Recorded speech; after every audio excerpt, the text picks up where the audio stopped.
सबसे पहले तो तुम डरना बंद करो। ऐसा है ना कि धोखा सबको मिलता है, किसी को घर से, किसी को बाहर से।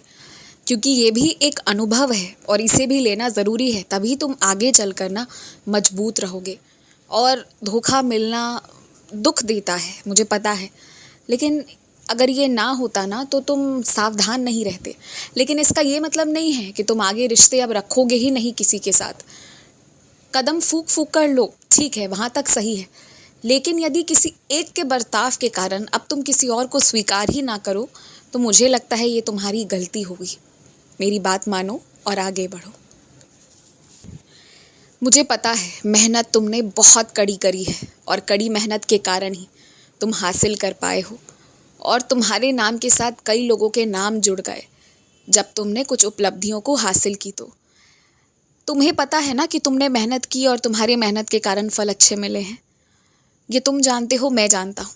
लेकिन जब भी समाज में कभी भी तारीफ की बात आए ना, तो उन सबको भी उनका हक देना। यदि सम्मान देने की आदत तुम पहले से डाल लोगे ना, तो देखो सम्मान की कैसे वर्षा होगी तुम पर। जो तुम्हारे पास है ना, वो सब कुछ दो मत। अगर पूरा दे दोगे तो खुद के लिए क्या बचाओगे।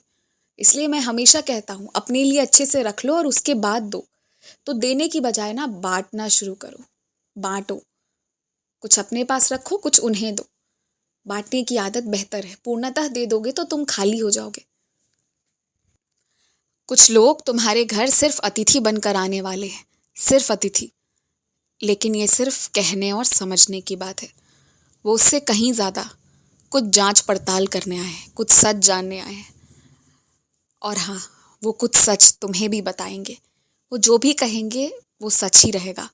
तो उसे मानना, स्वीकार करना, उस पर प्रश्न मत करना। आश्चर्य की भी कोई बात नहीं है। और हाँ, यदि वो कोई बात पूछे तो सच कहना। सच का इस वक्त होना बहुत ज़रूरी रहेगा, इस बात का ध्यान रखना। और हाँ, उन्हें आने से रोकना मत। चाहे घर वालों का व्यवहार जैसा भी हो, पर उनके साथ तुम अच्छा व्यवहार करना। क्योंकि ये तुम्हारी ज़िंदगी में एक ऐसा मोड़ लेगा ना कि इनके चले जाने के बाद बहुत कुछ बदलेगा।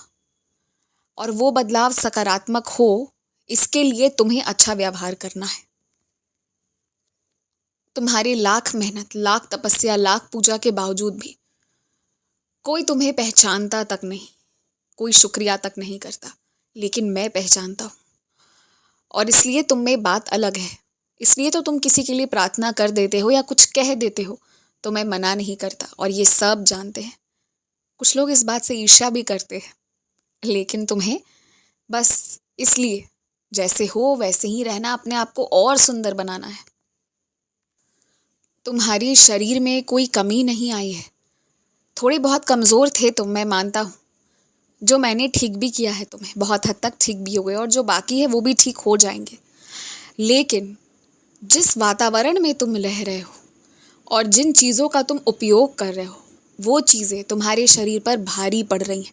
इसलिए इस बात का ध्यान दो कि अपने आसपास कौन से ऐसे यंत्रों का उपयोग कर रहे हो जो कहीं ना कहीं तुम्हारे लिए हानिकारक सिद्ध हो रही हैं, और उनका उपयोग पूर्णतः बंद कर दो। तुमने अपने घर पर जितने भी चित्र लगा रखे हैं ना, खासकर भगवान के, तो महीने में एक बार कम से कम एक सेवा करो। उन्हें अच्छे से, साफ से, सुंदर से रखो। तुम जितने अच्छे से भगवान को रखोगे, जितने आराम से रखोगे ना, उतना ही आराम तुम्हें तुम्हारे घर पर मिलेगा। और इस बात को तुम समझते नहीं, उल्टा इस जिद पर पड़ जाते हो कि जब मुझे आराम मिलेगा तब मैं आपको दूंगा। खैर, समय आने पर सब समझ जाओगे। और जो तुम्हें पान का प्रसाद यदि कोई दे तो मना मत करना। वो प्रसाद मैं तुम्हारे लिए भेज रहा हूँ, तो उसे स्वीकार करना, और हो सके तो बांट कर खाना। कोई ना ले तो फिर तुम खुद ही खा लेना। अभी बहुत जल्दी मैं तुमसे एक सेवा लेने वाला हूँ, और वो सेवा मैं तभी लूँगा जब मैं तुम्हें कुछ दूँगा।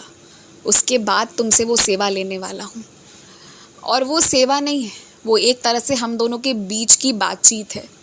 क्योंकि आज मैं ये कह रहा हूँ, कल को मैं ये करूँगा, तब तुम्हें भरोसा हो जाएगा कि मैंने यूं ही नहीं कहा था, वो सब कुछ सच था। तो मैं तुम्हें कुछ दे रहा हूँ और फिर तुम मेरे पास आओगे और तुम मेरे लिए एक सेवा करने वाले हो।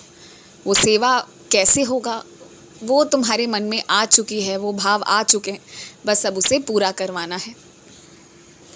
यदि तुम्हारे हाथ में कोई कुछ रुपए दे जाए तो इस बार मना मत करना, ले लेना और एक ही बार में ले लेना। ये मेरा आदेश है। खुश रहो।